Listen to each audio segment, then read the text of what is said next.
do, take, follow. Christ speaks often throughout the Gospels in the imperative. He doesn't offer suggestions. He doesn't offer this vague notion of holiness as some kind of choice, as if, well, you can choose this path or this path or this path or this path, whatever you feel like, it's okay. He says, do this in memory of me.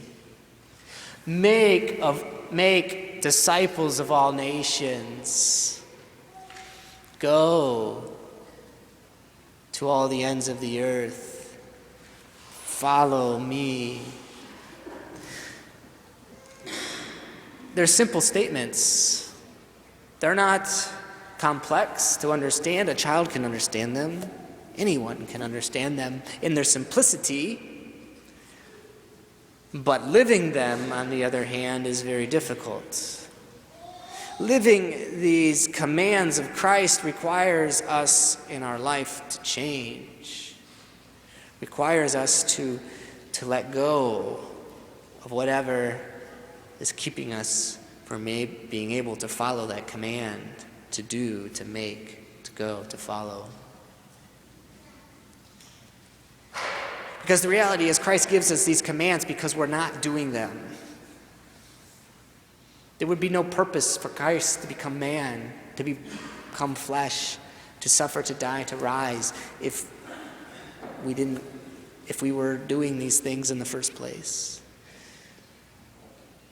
And as we know, the sacrifice of the cross extends all time. He didn't come just for the people of 2,000 years ago in Jerusalem. He came for all peoples, for all times. And this is significant, I think, in our gospel today, as we see this episode, as it were, as narrated, as recorded by St. John who was there, but also recorded down for history's sake in his gospel, of this event out in the lake, in the Sea of Tiberias. These apostles, with Peter as still their leader, a broken leader, an imperfect leader. On Good Friday, Peter had denied Christ 3 times. Had shirked his duty. He was Simon by birth, Simon, son of Jonah. But Christ said, no, you are Peter, and upon this rock I build my church.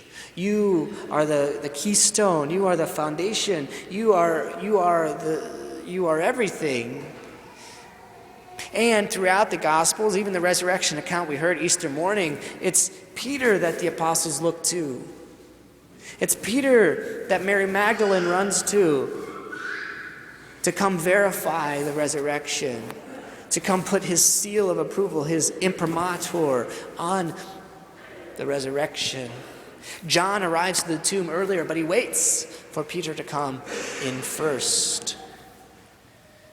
For John's testimony is incomplete without the blessing of Peter's. And here are these apostles, these 7 apostles, gathered on the side of the lake, the sea, waiting for their command, this next imperative from the Lord, this interim time between the resurrection and between Pentecost. And Christ is this final period of formation, this final stage as he's teaching them those last pieces of information that they need to fulfill their apostolic ministry, their apostolic life. And so what do? They go fishing. Probably at a human level, they needed to eat dinner. They needed food. But also this was kind of their natural comfort zone. Peter was a fisherman, James and John were fishermen. This is what they knew. You know, if I was going to go fishing the other day, but it snowed. I don't know what happened. But you get out, get away from it all. You know, a bad day fishing is better than a good day at work, they say, right? And this is, I think, what they were doing. The world has been turned upside down. Their leader, their friend has been killed. Now, he's been revealed to them, but still, nobody's been resurrected. What is the resurrection? What is coming back from the dead? Imagine trying to process this, and I don't think they were very well, obviously. And so they just want to escape and go fishing. And it's very significant because think back to the call of Peter and James and John and Andrew. They were fishing. And these guys have a notorious record of being really bad fishermen. Because when Christ originally appeared to them, they caught nothing all night long and were dragging their nets in and calling it quits. And Christ says, no, cast out your nets. And they fill their boats to the point where they're beginning to sink. And here they are again, kind of giving into their will, their desires, their comfort zone. And what happens? Nothing. A complete failure. But Christ appears to them again and calls them again and says, cast your net one more time. And the catch of fish is so large that they can't even pull it into the boat. And this sign brings Peter and John back to that moment 3 years earlier where they were called. They had been called by this same Lord to follow him. And they kind of snap out of this daze and realize, what are we doing? And Peter, you know, our English is a little sanitized here because the original Greek, you know, the English says he tied off his clothes. The Greek says he threw off his clothes. Literally leaving everything behind. He jumps into the water to swim with nothing holding him back, nothing slowing him down, to get back to the Lord that he had ran away from, running to the Lord, his Savior. And when he gets there, again, no detail in St. John's Gospel is unimportant. He gets there, and Christ has built a charcoal fire. Now, I mean, Christ doesn't need a fire. He could just look at the fish and say, cooked, right? But he creates a fire. And this is symbolic, and the apostles knew this. Peter, of all people, knew this. Because it was at the temple, it was at a charcoal fire that he was 3 times asked, you were with this man, you are one of them. And he says, I do not know the man. 3 times huddled around that fire, denying Christ. And it's in this scene, in this context, where Peter is called again by the Lord. He has come to him in complete humility, naked, nothing, abandoned it all, has come to him. Christ, in that disposition, in that state, asks him 3 times, do you love me? Do you love me more than these? And who are these? His friends? The fish? Your hobbies? Your clothes? I don't know. These. Jesus questions Peter 3 times as if to give him a triple chance to atone for his triple denial. Peter has learned a lesson from his bitter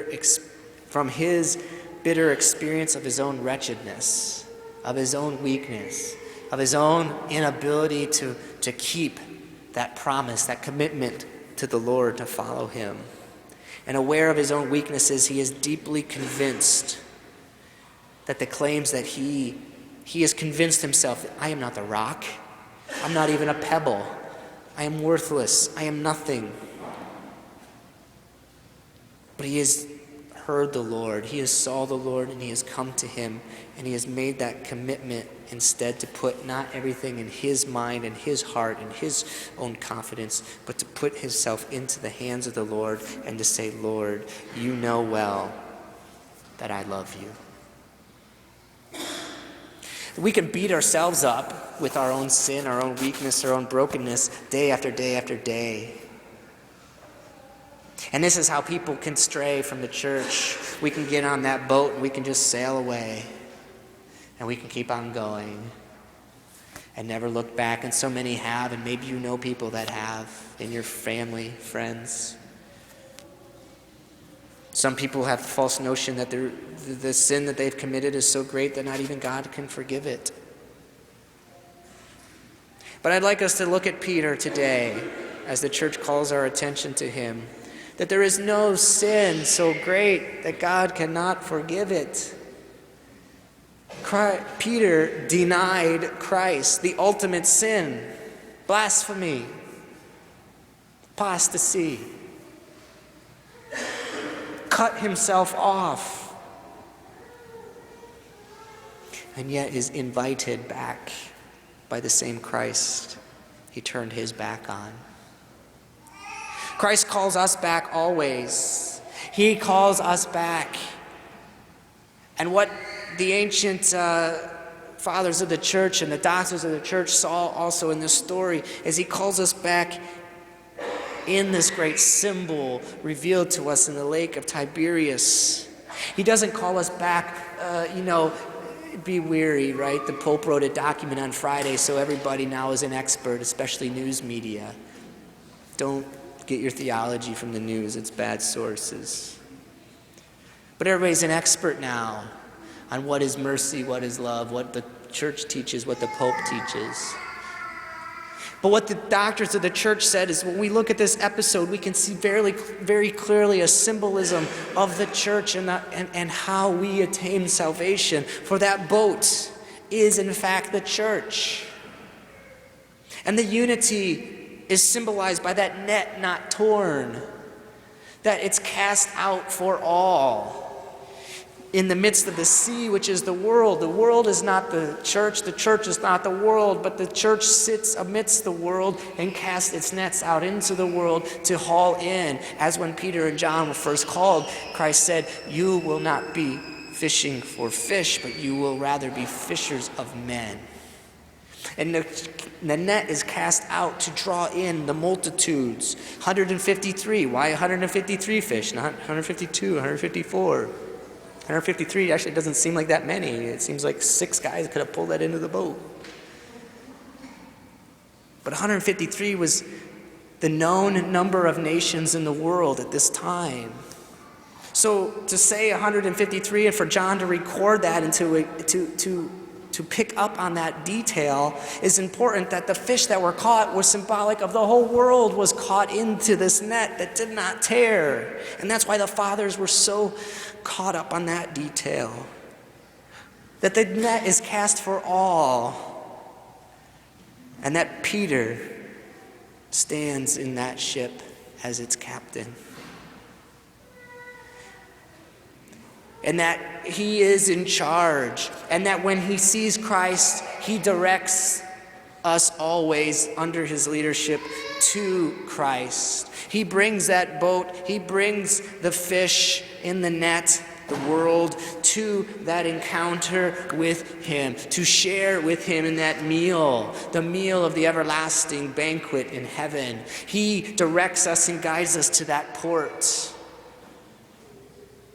And so salvation, which is the port of refuge that we all seek, is only possible when we ourselves are caught up in that net and brought into that saving vessel of the church, led and guided by our captain, the Holy Father, who leads and guides and directs us to that port of salvation, which is eternal beatitude. Anything less is not the church that Christ founded, is not the pathway to salvation. This is why in the Acts of the Apostles, Peter says, we must obey God rather than men. Are you crazy? He says, do, make, go, follow. It's not an option. there aren't other suggestions or other ways or my will or maybe we can have a democratic vote on this.